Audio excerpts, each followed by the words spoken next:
ಯಾದಗಿರಿ ಜಿಲ್ಲೆ ಶಹಾಪುರದ ಗೋಗಿಕೆ ಗ್ರಾಮದಲ್ಲಿ ಯಾದವ ಸಮಾಜ ದಿನಾಂಕ 3ರಂದು ಏರ್ಪಡಿಸಿದ್ದ ಕರ್ಣಾರ್ಜುನ ಕಾಳಗದ ಬಯಲಾಟವನ್ನು ಬಸವರಾಜಪ್ಪ ಗೌಡ ತಂಗಡಗಿ ಉದ್ಘಾಟಿಸಿದರು. ಈ ಕಾರ್ಯಕ್ರಮದಲ್ಲಿ ಗ್ರಾಮದ ಎಲ್ಲ ಹಿರಿಯರು, ಮುಖಂಡರು, ರಾಜಕೀಯ ನೇತಾರರು ಭಾಗವಹಿಸಿದ್ದರು. ನಗರಗಳಲ್ಲಿ ಇತ್ತೀಚೆಗೆ ಕಣ್ಮರೆಯಾಗುತ್ತಿರುವ ಬಯಲಾಟ, ಪೌರಾಣಿಕ ಮತ್ತು ಐತಿಹಾಸಿಕ ನಾಟಕಗಳು ಇನ್ನೂ ಗ್ರಾಮೀಣ ಪ್ರದೇಶಗಳಲ್ಲಿ ಜೀವಂತವಾಗಿರುವುದನ್ನು ನೋಡುತ್ತಿದ್ದೇವೆ ಮತ್ತು ಅದನ್ನು ಉಳಿಸಿಕೊಂಡು ಹೋಗಬೇಕಾಗಿದೆ. ಈ ಒಂದು ಕಾರ್ಯಕ್ರಮಕ್ಕೆ ಯಾವುದೇ ರೀತಿ ಬರದ ಹಾಗೆ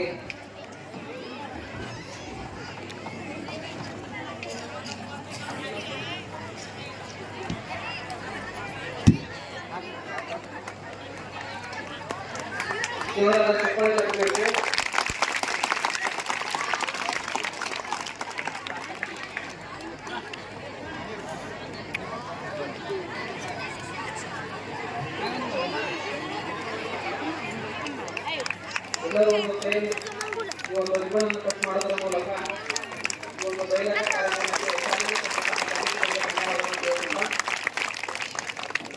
ಈಗ ಅತಿಥಿಗಳೆಲ್ಲರೂ ದಯವಿಟ್ಟು ವೇದಿಕೆ ಮೇಲೆ ಕುತ್ಕೋಬೇಕು ಅಂತ ಕೇಳ್ಕೊಳ್ತೀವಿ.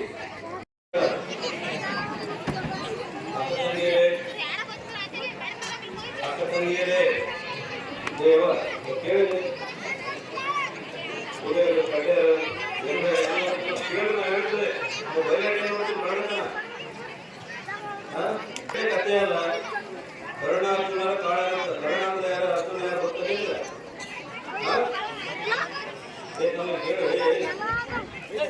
ಕರುಣಾರ್ಜುನರ ಕಾಳ ಬಯಲಾಟ ಎಲ್ಲ ಗೊತ್ತಲ್ಲ, ಬಹಳ ಜನ ಗೊತ್ತಿಲ್ಲ. ಬಯಲಾಟ ಆಡ್ತಾರೆ ಎಲ್ಲ ಮಂದಿ ಮಕ್ಕಳ ಸಂಬಂಧ ಬಂದಿದೆ. ಕರ್ಣ ಯಾರು, ಅರ್ಜುನ ಯಾರು, ಕರುಣಾರ್ಜುನರ ಕಾಳಗ ಏನಾಯ್ತು, ಎಲ್ಲಿ ನಡೀತು ಸ್ವಲ್ಪ ಹೇಳ್ತಾರೆ. ಅವರೆಲ್ಲ ಅಣ್ಣ ತಮ್ಮಂದ್ರೆ ಕರ್ಣ ಮತ್ತು ಅರ್ಜುನ ಇಬ್ಬರು ಅಣ್ಣ ತಮ್ಮಂದರು.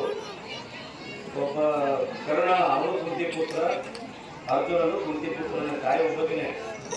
ತಂದೆಯವರು ದೈವಿಕರಾಗಿಂದ ಹುಟ್ಟಿದವರಲ್ಲ, ದೇವರ ಆಶೀರ್ವಾದದಿಂದ ಹುಟ್ಟಿದವರು. ಕರ್ಣಿಗೆ ಏನಾಯ್ತು, ನಾನು ನೇರವಾಗಿ ಮಾಹಿತಿಗೆ ಬಂದ್ಬಿಡ್ತೀನಿ, ಏನಿಲ್ಲ. ಕರ್ಣಿಗೆ ಏನಾಯ್ತು, ದೇವರ ಬೇಗನೆ ಆಯ್ತು.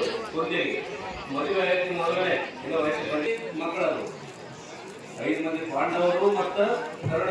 ಅವರಿಬ್ಬರು 6 ಮಂದಿ ಕೂಡ ನಿವಾರಣ ತಂದಿದ್ದರು. ಅವರೊಳಗೆ ಯುದ್ಧ ನಡೀತು ಮಾನವರಲ್ಲ. ಪಾಂಡವರನ್ನು ಸೋಲಿಸಿ ಯಾರಿಗೂ ಸಾಕಾಗಲಿಲ್ಲ ಕೌರವರಿಗೆ. ಅವಾಗ ಕರ್ಣದಿಂದ 18 ದಿವಸ ಒಳಗೆ ನಡೀತದ ಯುದ್ಧ. ಅದಕ್ಕೆ ನೀವೆಲ್ಲ ಕೇಳಬೇಕು, ಒಳ್ಳೆ ಕಥೆ ಅದ, ಒಳ್ಳೆ ಕಥೆ ಆಯ್ತು.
रे वो मेन रण का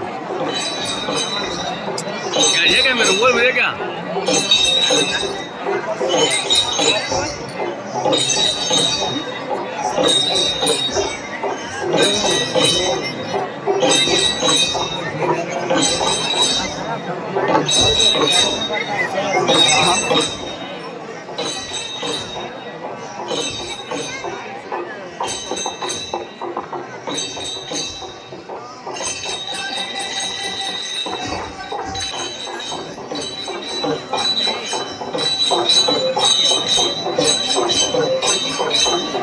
Thank you.